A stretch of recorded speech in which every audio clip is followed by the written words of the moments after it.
അങ്ങനെ ഈ സീസണിലെ ഏറ്റവും ഫസ്റ്റ് എൽ ക്ലാസിക്കോ കഴിഞ്ഞു. Real Madrid 2 Barcelona 1. തന്റെ ഏറ്റവും first El Clasico Xabi Alonso full മാർക്സോടെ പാസ്സായി. കഴിഞ്ഞ സീസൺ കളിച്ച എല്ലാ എൽ ക്ലാസിക്കോയിലും ബാർസയും ഹാൻസി ഫ്ലിക്കും റയൽ മാഡ്രിഡിനെ ഡോമിനേറ്റ് ചെയ്യുമായിരുന്നു. ആൻഡ് അവരുടെ ഈ ഡോമിനേഷൻ എൻഡ് ചെയ്യാൻ എന്താണ് ചാബി അലോൺസോയും റയൽ മാഡ്രിഡും ഈ ഗെയിമിൽ യൂസ് ചെയ്ത ടാറ്റിക്സ്? എന്തായിരുന്നു അവരുടെ സീക്രട്ട്? വെൽ, സത്യം പറഞ്ഞാൽ ഒരു 15-20 വർഷമായിട്ട് ബാർസയുടെ അഗെയിൻസ്റ്റ് റയൽ മാഡ്രിഡ് യൂസ് ചെയ്യാത്ത ഒരു ടാറ്റിക്സ് ആണ് അലോൺസോ ഈ മാച്ചിൽ യൂസ് ചെയ്തത്. ആൻഡ് ഇതാണ് നമ്മൾ ഇന്ന് തറവായിട്ട് ഡിസ്കസ് ചെയ്യാൻ പോകുന്നത്. ആൻഡ് ഇത് വാച്ച് ചെയ്യാനൊപ്പം സബ്സ്ക്രൈബ്. ബാർസ അവരുടെ ട്രഡീഷണൽ ഫോർമേഷനിൽ തന്നെയാണ് ലൈനപ്പ് ചെയ്തത്.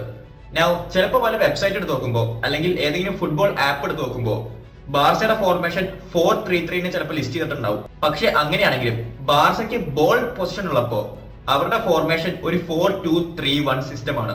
അതായത് ബാക്ക് ഫോറിന് മുമ്പില് പെഡ്രിയും ഫ്രാങ്കി ഡെ ജോങ്ങും ഒരു ഡബിൾ പിവറ്റ് ഫോം ചെയ്യും. ഇവർ തൊട്ട് മുമ്പിലുള്ള അറ്റാക്കിംഗ് ബ്ലോക്ക് റാഷ്ഫോർഡും ലോപ്പേസും യമാലും അടങ്ങുന്നതാണ്. ലീഡിംഗ് ദ ലൈൻ ഫെറാൻ ടോറേസും. ഹാൻസി ഫ്ലിക്കിന്റെ ഈ സിസ്റ്റത്തില് ബാൽഡേയും കുണ്ടേയും മുമ്പിലേക്ക് പുഷ് ചെയ്യും, റാഷ്ഫോർഡിനെയും യമാലിനെയും അറ്റാക്കിൽ ജോയിൻ ചെയ്യാൻ. ആൻഡ് നമുക്കറിയാവുന്ന പോലെ ബാർസ ഒരിക്കലും ലോങ് ബോൾ കളിക്കാറില്ല.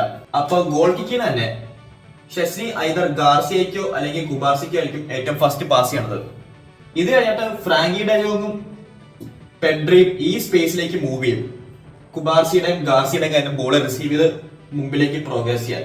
ആൻഡ് ഇവരുടെ കയ്യിൽ ബോൾ റിസീവ് ചെയ്യുന്ന ലോപ്പേസിന് ഓപ്ഷൻസ് കുറെ ഉണ്ട്. ഐദർ യമാലിലേക്കോ അല്ലെങ്കിൽ റാഷ്ഫോർഡിലേക്കോ ബോൾ പോവാം, അല്ലെങ്കിൽ മുമ്പിലേക്ക് ഫെറാൻ ടോറേസിനെ പാസ് ചെയ്യാം. ഈ ഒരു സ്പോട്ടിൽ ബോൾ എത്തുമ്പോഴാണ് ബാർസ ഏറ്റവും ഡേഞ്ചറസ് ആവുന്നത്.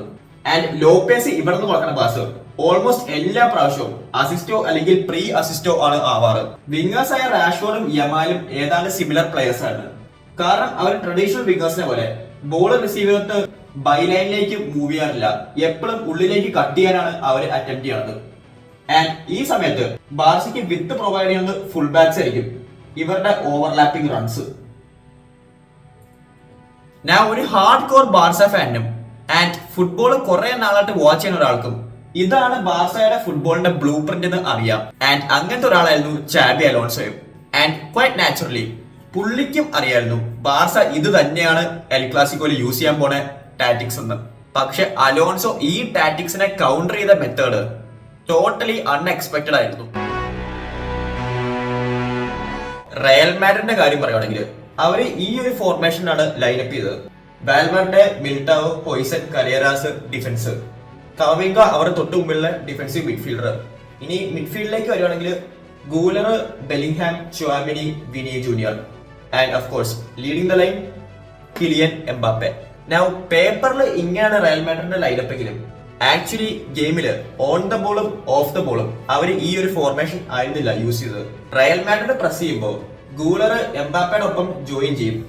ആൻഡ് ഗൂലറിന്റെ സ്പേസിലേക്ക് കമവിംഗ മൂവ് ചെയ്യും. ഒരു 4-4-2 ഷേപ്പിലാണ് റയൽ മാഡ്രിഡ് ബാർസയെ പ്രസ് ചെയ്തത്. ആൻഡ് ഈ പ്രസിംഗ് സ്ട്രാറ്റജി തന്നെയായിരുന്നു ഞാൻ നേരത്തെ പറഞ്ഞ റയൽ മാഡ്രിഡിന്റെ winning secret.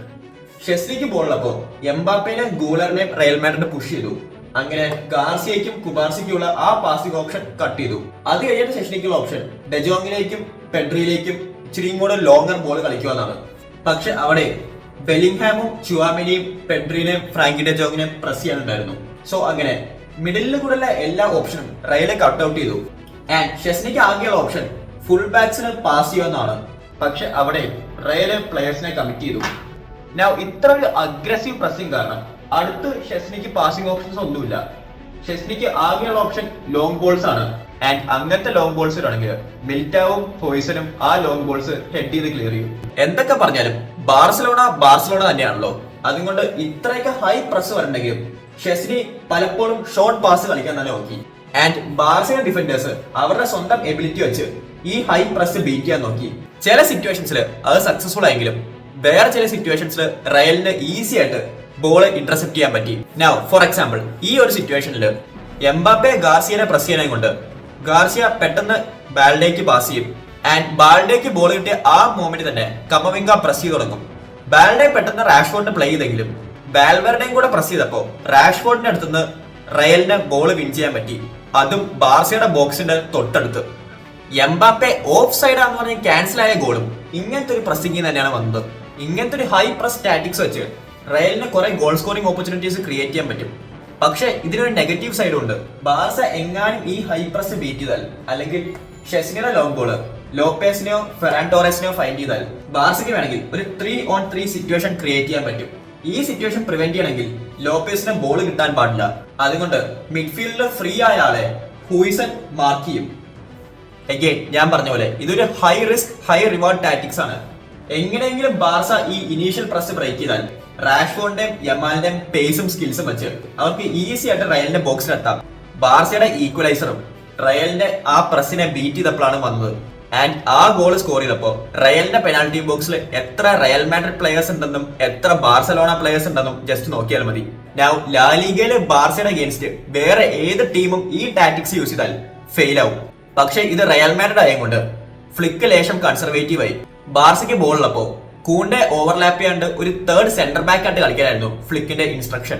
Now ഗെയിമില് Barca 2-1 down ആയപ്പോ ഫ്ലിക്കും റിസ്ക് എടുക്കാൻ തുടങ്ങി. ഡിഫൻസീവ് അപ്രോച്ചിൽ നിന്ന് മാറി ബാർസയുടെ നാച്ചുറൽ ഗെയിമിലേക്ക് ഫ്ലിക്ക് ഷിഫ്റ്റ് ചെയ്തു.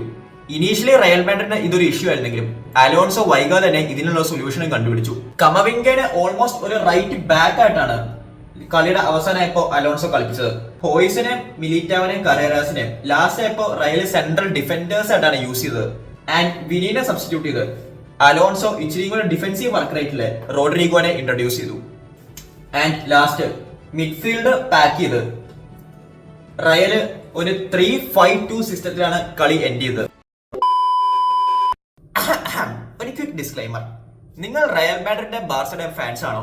ആൻഡ് റയലിന്റെ ബാർസയുടെ ജേഴ്സി മേടിക്കാൻ നിങ്ങൾക്ക് ഇൻട്രസ്റ്റ് ഉണ്ടോ? അങ്ങനെയാണെങ്കിൽ ഡിസ്കൗണ്ട് റേറ്റില് റയലിന്റെ ബാർസയുടെ ജേഴ്സി മേടിക്കാനുള്ള ലിങ്ക് ഞാൻ കമന്റ് സെക്ഷനിൽ പ്രൊവൈഡ് ചെയ്തിട്ടുണ്ട്. അതും ചെക്ക് ചെയ്തേക്ക്. Now back to the video. Now naturally ഈ കളിയെ കുറിച്ച് സംസാരിക്കുമ്പോൾ എല്ലാവരും കളി കഴിഞ്ഞിട്ടുള്ള ഇൻസിഡൻസ് ആയിരിക്കും ഹൈലൈറ്റ് ചെയ്യുന്നത്. ആൻഡ് അത് ഭയങ്കര എന്റർടൈനിങ് ആയിരുന്നു. പക്ഷെ കളിയുടെ സ്കോർ ലൈൻ 2-1 ആണെങ്കിലും ടാക്ടിക്കലി ഇതൊരു ഭയങ്കര ബ്രില്യൻ പെർഫോമൻസ് ആയിരുന്നു. അലോൺസോയുടെ സൈഡിൽ നിന്നാണെങ്കിലും റയൽ മാഡ്രിഡ് പ്ലേയേഴ്സിന്റെ സൈഡിൽ നിന്നാണെങ്കിലും. And first El Clasico win ചെയ്തത് കൊണ്ട് ബാർസയും റയലുമായിട്ടുള്ള ഗ്യാപ്പ് 5 പോയിന്റ്സ് ആയി. നൗ എനിക്ക് ഏറ്റവും ലാസ്റ്റ് ഡിസ്കസ് ചെയ്യാനുള്ള പോയിന്റ് ലമീൻ യമാലിന്റെ കോൺട്രവേഴ്സി ആയിരുന്നു. യമാലും കോർട്ടുവയുമായിട്ട് ഗെയിം കഴിഞ്ഞിട്ടുണ്ടായ ഇഷ്യൂസും കളി സ്റ്റാർട്ട് ആവുന്നതിന് മുമ്പ് തന്നെ യമാല് പറഞ്ഞ കുറെ കമന്റ്സും സ്റ്റോറിയും ഒക്കെ. നൗ സത്യം പറഞ്ഞ യമാലിന്റെ സ്റ്റോറിയും അല്ലെങ്കിൽ കമന്റ്സും ഒന്നും എന്നെ കൺസേൺ ചെയ്യാനുള്ള. ആൻഡ് എല്ലാവരും പുള്ളിയുടെ കുറ്റം പറയണത് ഈ മാച്ച് ബാർസ തോറ്റം കൊണ്ടാണ്. വേറൊരു ഓൾട്ടർനേറ്റ് യൂണിവേഴ്സില് യമാല് ഗോൾ സ്കോർ ചെയ്ത് ബാർസ ഈ മാച്ച് ജയിച്ചിരുന്നെങ്കിൽ എല്ലാവരും യമാലിനെ ഹൈപ്പ് ചെയ്തുകൊണ്ടിരിക്കുമായിരിക്കും. ആൻഡ് മോസ്റ്റ് ഇമ്പോർട്ടന്റ്ലി മാച്ചിന് മുമ്പ് യമാല് ഈ കമന്റ്സ് ഒന്നും പറഞ്ഞിട്ടില്ലെങ്കിലും ഈ മാച്ചിൽ ഒരു ഡിഫറൻസ് ഉണ്ടാവാൻ പോകുന്നില്ലായിരുന്നു. കാരണം അലോൺസോ ആയിരുന്നു ഈ മാച്ചിലെ ഹീറോ. So that's it. അതായിരുന്നു ടാറ്റിക്സ് ബോളിന്റെ എപ്പിസോഡ് നമ്പർ 1. ഈ മാച്ചിനെ കുറിച്ച് നിങ്ങളുടെ ഒപ്പീനിയൻ കമന്റ് സെക്ഷനിൽ മെൻഷൻ ചെയ്യുക. ആൻഡ് പണ്ട് നടന്ന ഏതെങ്കിലും ഐക്കോണിക് മാച്ചോ അല്ലെങ്കിൽ ഫ്യൂച്ചറിൽ നടക്കാൻ പോണ ഏതെങ്കിലും ബിഗ് ഗെയിമോ ഞാൻ ഇങ്ങനെ ടാറ്റിക്കലി കവർ ചെയ്യണമെങ്കിൽ അതും കമന്റ് സെക്ഷനിൽ മെൻഷൻ ചെയ്യുക. ആൻഡ് ഫൈനലി നിങ്ങൾ നല്ല ക്വാളിറ്റി ഫുട്ബോൾ ജേഴ്സി തപ്പിയെടുക്കുന്ന ഒരാളാണെങ്കിൽ അതിന്റെ ലിങ്കും ഞാൻ കമന്റ് സെക്ഷനിൽ മെൻഷൻ ചെയ്തിട്ടുണ്ട്.